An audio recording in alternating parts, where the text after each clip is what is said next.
It's still 30 Days of Fury. I'm still Jason, and I'm here with the illustrious Gavin Bell. Gavin Bell is an entrepreneur and a prolific Edinburgh social media-ite, vlogger. I think part of this whole discussion has been like, how do you identify yourself? Like, what makes you a vlogger? Anyway, we'll find out more in a minute. Gavin is literally the inspiration for 30 Days of Fury. So it feels appropriate that we would start with Gavin's own version, which is obviously 3 times better than mine, which was 100 vlogs in 100 days.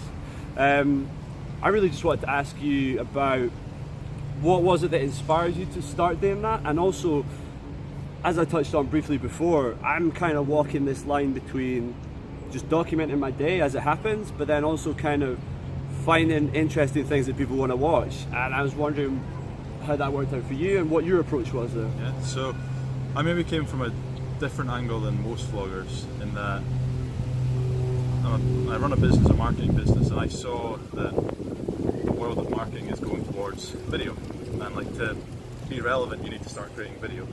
And so I started creating these videos, and I said to myself, like, I have no idea how to create video, I'm probably not very good on video, I don't have any of the equipment, but in order to get better, let's just start this experiment of creating videos every single day. Just chose 100 days randomly, and I think I was walking home from the gym or something. I said, let's do this idea. Next day I filmed the first video, and then for 100 days just created a video every single day. Some of them were awful, some of them were like I remember sitting at my brother's stag do 4 in the morning going, I've not posted a video today. So I just like uploaded a video of us go-karting from that day, just to keep up with that 100 days. But so I started creating that videos for business reasons, to be honest. And then, like, as I was creating those videos, I started to like watch other vloggers and watch other video content creators, and I was like, I really want to start producing something better, something like more polished, something that people actually really enjoy watching. Because these ones were getting like a couple hundred views maybe, and then so 100 days was coming up to an end, and I was like, right, I'm going to buy a camera and I'm going to focus on creating like a good vlog every single week. So I started creating a weekly vlog, and that would have been October last year, so almost a year since doing it. And since then it started to take legs, and like people are starting to speak about TV and stuff, and I don't know where that's going to take me, but I guess it all started from just being like, I need to create video to stay relevant. Let's just throw myself into the deep end, start creating video, even though I suck, even though I don't have the equipment, even though I don't really have any knowledge or anything, and I'll figure it out as we go on. Yeah, and that's absolutely like what I took from what you said in a couple of interviews, and what kind of inspired me to get going was the idea that you can spend forever trying to get prepared to do something you want to do, and it'll never happen. It's like, whoa! Oh no! So I heard you say that you favour Twitter and Facebook over Instagram and Snapchat, and I think most people who would maybe consider themselves authority on social media would say that Instagram and Snapchat is perhaps the future going forward. I think especially for the younger demographics. What was it about Facebook and Twitter that you favour? Is that just a personal thing, or is that something that you think for your business is preferred? So my favourite platforms are changing all the time. So like one day I'll be like, I love Twitter, the next day I'll be like Instagram. So right now my favourites are probably Facebook and Instagram. So I'm making you back up an outdated statement. Yeah. So no, but just using an opportunity bringing up the dirt. Yeah. No, it's a good point. I mean, Facebook, I just from a platform in terms of getting views and getting shared, like my content works well on Facebook, and I get a lot of engagement on Facebook, so I just love it. Also, the business works in the Facebook world. Instagram now, like I'm just loving Instagram stories. I'm getting a lot of engagement on them, having a lot of fun with them. Since Instagram bringing out the stories, I have stopped using Snapchat.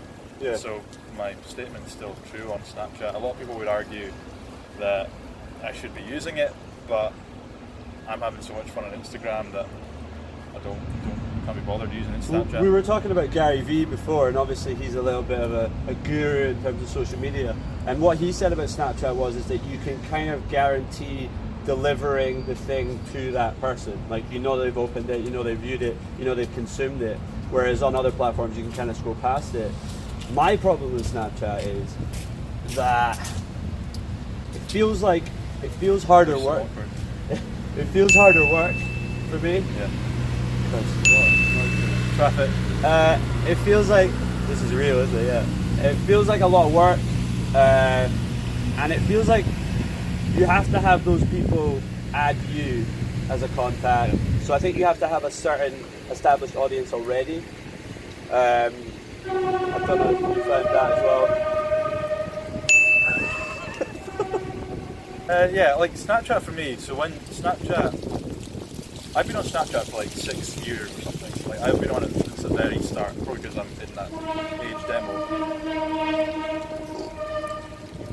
And like I absolutely loved it. When they first brought out stories, I was getting a lot of engagement, and you are able to create that kind of intimate conversation with someone.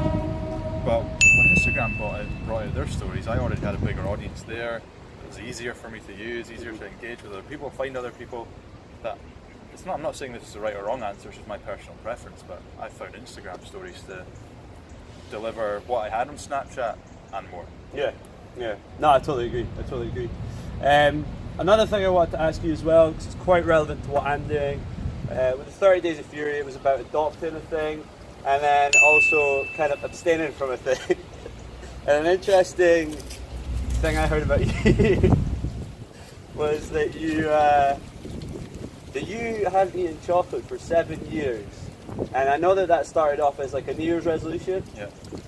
So I'm trying to abstain from junk food for 30 days, which, you know, is not really hard. Like, I don't eat a lot of crap, but it's just, you know, a way of staying disciplined. Because it was the fact that, you know, it was a New Year's resolution, do you think that competitive thing, I know it was with your brother, do you think that helped you? Do you think that motivated you? And for people out there who are maybe looking to set themselves goals and get a, you know, motivation, stay accountable, do you think competing against someone else helps that? Yeah, I think 100%, because it almost creates an accountability where you're not just competing against yourself, you're competing against somebody else. Saying that, I'm quite I guess like an entrepreneurial mindset is always just constantly improving. So I don't feel like I needed that competition with my brother to succeed. But if somebody isn't that kind of entrepreneurial minded or doesn't have that competitive mindset against themselves, then yeah, compete against someone else, because not only are you competing, you're staying accountable with that person if you're both trying to do the same thing. Yeah. So 100%. Yeah. Yeah. Fantastic. Okay. Well, thanks very much to Gavin Bell. Pleasure, dude. It's been an eventful interview. I don't think Michael Parkinson has to worry about being usurped by me. That's what the 30 days is all about. That's it. Yeah, it's making it happen. It's getting around the obstacles that are presented to you and trying to improve. Next time we'll be in the studio. We'll be on the Gavin Bell show, and hopefully we can talk more about self-improvement. Thank you, Gavin. It's been a pleasure.